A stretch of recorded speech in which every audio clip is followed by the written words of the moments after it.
and welcome back to my channel. Today we're going to be talking about, as you can probably tell from what's behind me, the BMW Z4. Now this is the 2020 model of the Z4 and it's a 20i M Sport, so that's the 2-litre petrol engine. First of all, I want to talk about the exterior aesthetics.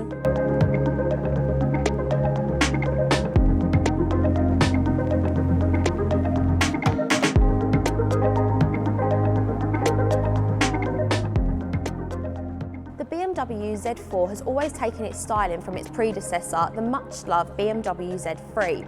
However, it still sticks with the theme with the long elongated bonnet as well as the abrupt back end of the vehicle, but the G29 Z4s almost look like a completely different vehicle on the road. They've been completely remodernised and made to look like a brand new sports car. So these wheels are the standard 18-inch ferric grey diamond cuts. Bit of a mouthful, and as mentioned, these come as standard on the M Sport trim. Obviously, you could add the M Sport Pro package, which I've mentioned a couple of times in my previous videos, which would give you 19-inch alloy wheels, as well as the blue M Sport performance brake calipers, which I would probably have if it was my choice. By far, the most controversial subject on the new G29s has got to be the soft top roof. I'm going to come back and talk about this in a bit more detail later, as I personally see it as a benefit. Now, looking at the boot capacity, the Z4 holds a rather modest 281 litres. 281 litres might not sound like a lot, but when you compare it to its competitors like the Audi TT Roadster, they're actually exactly the same. So it seems to be that it's quite a common amount for such a small, compact car.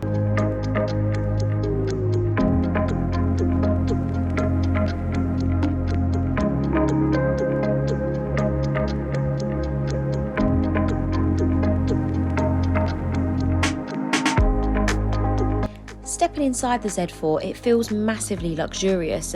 These stunning black sports seats, almost bucket seats, really set off and fit in with the car's theme. Some of the standard features are the touchscreen infotainment system, cruise control and the incredibly good looking digital cockpit. Now, the M Sport model does have this M Sport steering wheel, which is the only major difference between the M Sport and the Sport trim.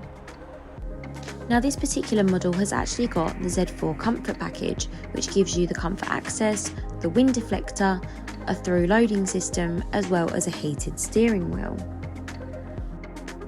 Taking into consideration that the comfort package is just £750, I see it as a massive benefit, particularly on a convertible. That wind deflector is a game changer. The windswept look is just not for me. So as mentioned, I'm back to talking about the soft top.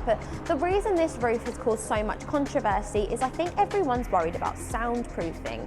I can assure you that the soft top is just as soundproof as the hard tops used to be on the E89s.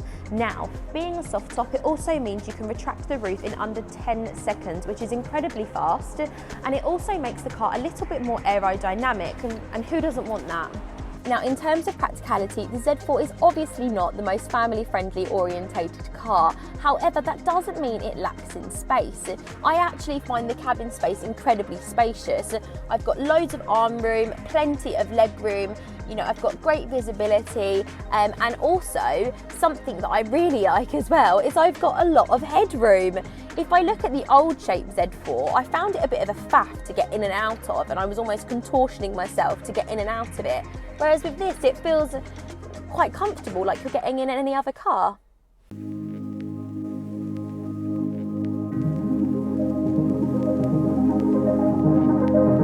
All that's left to do now is go for a drive. So let's buckle up and go, shall we? If we talk about the driving modes, I actually never used to find them that great a difference in my 1 Series or 2 Series. However, in this, I find they make a really big difference. I'm currently just in comfort mode as I am only poodling about town. However, I've got a nice long stretch of road ahead of me now. So if I put myself into sport mode, you can see just how much difference that makes.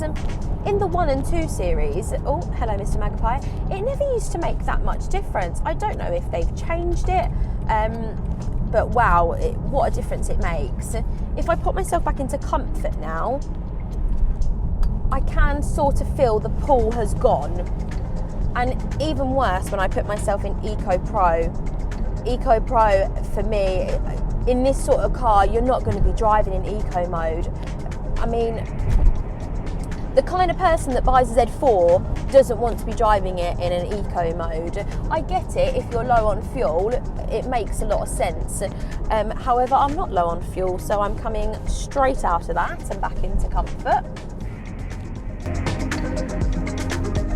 Now, looking at performance, I'm obviously here with the entry-level engine, which is the 20i, which is just a 2-litre petrol engine. However, it still produces a rather impressive 194 brake horsepower, and the 0 to 62 is just 6.6 seconds, which is still pretty rapid. In terms of miles to the gallon, I drive predominantly in sport and comfort mode. I can't actually remember a time where I put myself in Eco Pro, and I'm getting 36.1 miles to the gallon. I think that is pretty good going. One thing that I really love is how this car sounds. This is not in sport mode, this is just in its standard comfort mode, and if I just give it a little rev, that doesn't sound bad for just a 2-litre. However, if I pop it into sport mode, that sounds so good.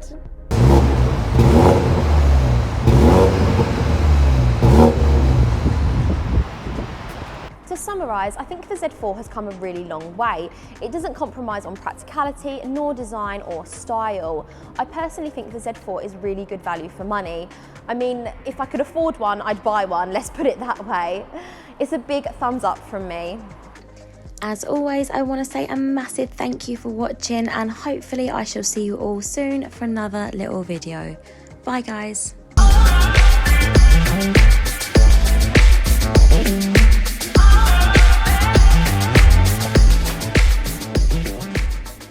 Of course, I've reached traffic lights. I didn't.